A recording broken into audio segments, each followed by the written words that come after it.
Hello friends, welcome to Saranya Mano health and beauty tips. இன்னைக்கு வீடியோவில் தலைமுடி வந்து எப்படி நல்லா நீளமாக அடர்த்தியாக வளர வைக்கிறதா தான் பார்க்க போகிறோம். வழுக்க தலை, சொட்ட தலையில் கூட நீங்கள் இதை யூஸ் பண்ணிங்கன்னா உங்களுக்கு முடி வளரதை நீங்கள் பார்க்கலாம். அதுக்கு உங்களுக்கு சூப்பரான ஒரு டிப்ஸ் கொண்டு வந்திருக்கேன். நான் சொல்கிற மாதிரி நீங்கள் ரெகுலராக ஃபாலோ பண்ணிட்டு வாங்க. உங்கள் முடி எப்படி நீளமாக நல்லா அடர்த்தியாக வளருது நீங்களே பார்ப்பீங்க. நம்ம எல்லாரோட வீட்லேயுமே டெய்லி அரிசி ஊற வச்சு நம்ம சாப்பாடு வடிப்போம்.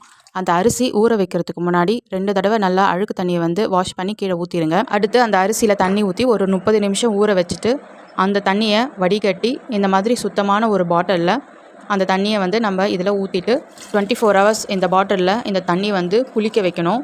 புளிச்சு வச்சதுக்கப்புறம் இந்த தண்ணியை நம்ம எப்படி யூஸ் பண்ணலான்றதை நான் சொல்கிறேன் உங்களுக்கு. ஃபஸ்ட்டு ஷாம்பு போட்டு முடியை நல்லா வாஷ் பண்ணி எடுத்துகிட்டு வந்துடுங்க.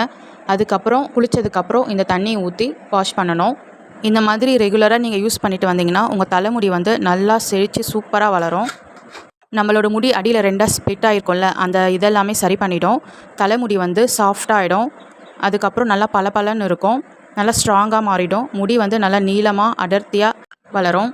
நம்ம அதிக காசு கொடுத்து நம்ம கண்டிஷ்னர்லாம் வாங்குகிறோம். இந்த அரிசி தண்ணி யூஸ் பண்ணிட்டு வந்தீங்கன்னா இதுவே கண்டிஷ்னர் மாதிரி நம்ம தலையில் பிசுபிசுப்பு தன்மை இதெல்லாம் எதுவுமே இருக்காது. ஷாம்பு போட்டு வாஷ் பண்ணதுக்கப்புறம் இந்த அரிசி தண்ணியை வந்து நம்ம தலையில் போட்டு மசாஜ் பண்ணி வாஷ் பண்ணி எடுத்துகிட்டு வந்துடணும். உங்களுக்கு டைம் இருந்ததுன்னா 20 நிமிஷம் நீங்கள் ஊற வச்சுட்டு அதுக்கப்புறம் கூட நீங்கள் வாஷ் பண்ணிக்கலாம். ஒரு சிலருக்கு டவுட் இருக்கும், எந்த அரிசி நீரை வந்து நம்ம பயன்படுத்துறதுன்னு. ப்ரௌன் ரைஸு, பச்சரிசி, புழுங்கல் அரிசி, சிவப்பு அரிசி, பாசுமதி அரிசி, இப்படி எந்த அரிசியாக இருந்தாலும் பிரச்சனை இல்லை. ஏதாச்சும் ஒரு அரிசி எடுத்து ஊற வச்சுட்டு இந்த தண்ணியை நீங்கள் யூஸ் பண்ணிவிட்டு வந்தீங்கன்னா கருமையாக அடர்த்தியாக தலைமுடி வந்து உங்களுக்கு வளரும். அதை நீங்களே பார்ப்பீங்க.